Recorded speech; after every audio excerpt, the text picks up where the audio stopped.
अस्सलाम वालेकुम जी। इस बारिश के मौसम में आप ये पकोड़े बना के लाज़मी अपने घर वालों को खिलाइएगा और ख़ुद भी इस बारिश के मौसम को एंजॉय कीजिएगा।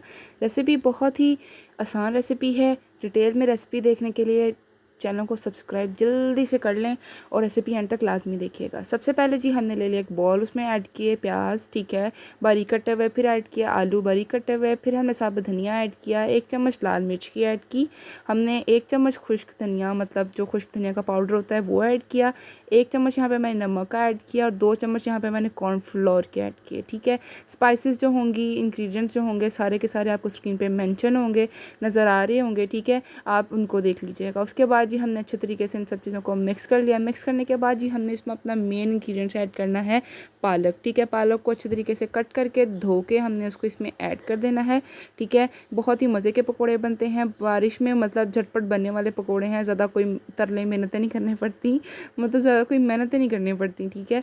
तो ये बहुत जल्दी बन जाते हैं पकोड़े, इसलिए आसान सी रेसिपी आप लोगों के लिए लेके आई हूँ। उसके बाद ये पालक को अच्छे तरीके से मैंने धोकर, ठीक है, इसका मतलब इसको कट करके मैंने रख लिया था, बाद में इसको ऐड कर लिया इसमें, ठीक है। आप इसको इसमें ऐड कर लीजिएगा। ऐड करने के बाद आप देख लीजिएगा आपने कितनी क्वांटिटी इसमें पालक की ऐड करनी है। मैंने इसमें तकरीबन जितना आपको क्वांटिटी नज़र आ रही है मैंने सिर्फ इतनी ही ऐड की थी, क्योंकि इतनी ही काफ़ी होती है, इसमें ज़्यादा मैंने ऐड नहीं की, ठीक है। ये इसका मेन इंग्रेडिएंट्स। अच्छा जी, मैंने इसमें टमाटर और मिर्ची ऐड नहीं की, क्योंकि मुझे मिर्चें बार मुंह में आती हैं, वो अच्छी नहीं लगती। अगर आपने मिर्ची ऐड करनी है तो आप मिर्चों को भी बारीक, ग्रीन चिली जो होती हैं आप उसको बारीक कट करके वो भी ऐड कर सकते हैं और टमाटर भी ऐड कर सकते हैं। मुझे दोनों पसंद नहीं है इसलिए मैंने ऐड नहीं किया। उसके बाद जी यहाँ पे मैंने 1 कटोरी भर के यहाँ पे ऐड की बेसन की, ठीक है। बाद में मैंने फिर थोड़ा सा बेसन और ऐड किया था, क्योंकि मुझे कम लग रहा था। आप देख लीजिएगा, आपने इसका ना एक अच्छा सा बैटर बना लेना है, ना तो ज़्यादा हार्ड ना तो ज़्यादा सॉफ्ट, ठीक है। आपने पहले इसको, मैंने चम्मच से मिक्स करी थी तो वो बहुत मुश्किल हो रहा था। अपने हाथों को अच्छे तरीके से वॉश करने के बाद या ग्लव्स पहन के आप इनको हाथों की हेल्प से बहुत अच्छे तरीके से मिक्स कर लीजिएगा। कुछ इस तरह का हमारा बैटर बन जाएगा। फिर हम लोग एक ले लेंगे पैन या कढ़ाई, ठीक है, उस जल्दी से आग जला लेंगे।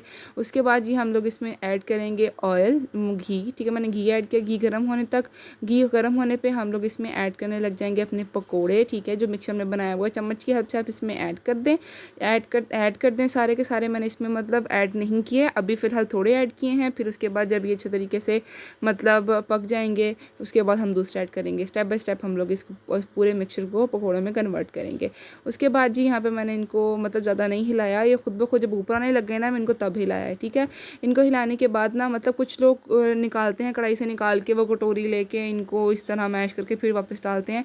अगर तो आप लोगों को थोड़े से मतलब फ्लैट फ्लैट पकौड़े पसंद है तो आप इस तरह कर लीजिएगा। कढ़ाई को बहुत ही ध्यान से पकड़ के, ठीक है, बड़े चम्मच की हेल्प से आप उसको ना कढ़ाई में ही दबा दीजिएगा। लेकिन ये स्टेप बहुत ध्यान से कीजिएगा। कढ़ाई को दोनों तरफ से पकड़ लीजिएगा, ठीक है। ऐसा ना हो कि ऑयल वगैरह आप पे गिर जाए या छींटा वगैरह आप पे पड़ जाए, इसलिए बहुत एहतियात से इसको कीजिएगा।